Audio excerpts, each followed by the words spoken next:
Yung reincarnation, di totoo kasi sabi ng Biblia, 9:27 ng Ebreo, ganito.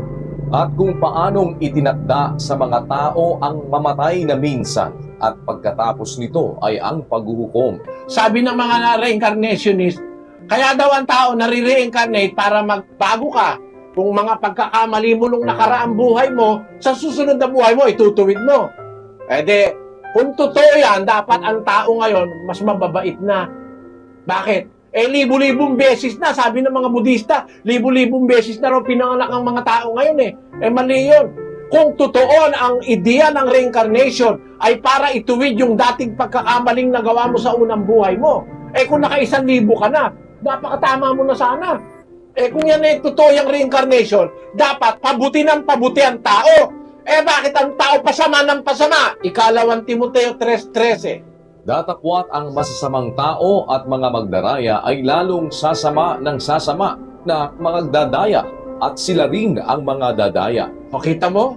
Yung mga tao, lalo pa sumasama ng sumasama, ibig sabihin, hindi totoo ang reincarnation, kapatid.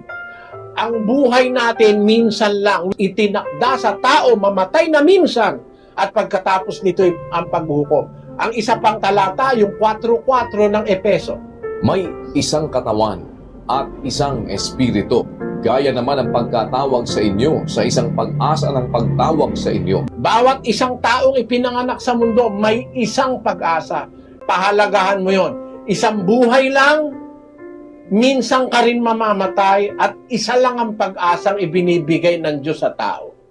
Kaya kailangan habang nabubuhay tayo, gawin na natin yung nararapat nating gawin. Kasi pagkamatay mo, hindi ka na makakagawa, kagaya ng paniniwala ng mga nagre-reincarnation daw. 9 Gs ng Ecclesiastes. Anumang masumpungang gawain ng iyong kamay, gawin mo ng iyong kapangyarihan, sapagkat walang gawa, ni kathaman, ni kaalaman man, ni karunungan man, sa libingan na iyong pinaparunan. Kaya habang buhay ka, anumang masumpungang gawain ng iyong kamay, gawin mo.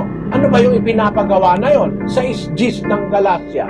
Kaya nga, samantalang tayo'y may pagkakataon, ay magsigawa tayo ng mabuti sa lahat, at lalong-lalo na sa mga kasangbahay sa pananampalataya. Ayun, habang may pagkakataon tayo, kasi hindi naman totoong maipapanganak ka pa sa reincarnation, habang may pagkakataon, gumawa na tayo agad ng mabuti.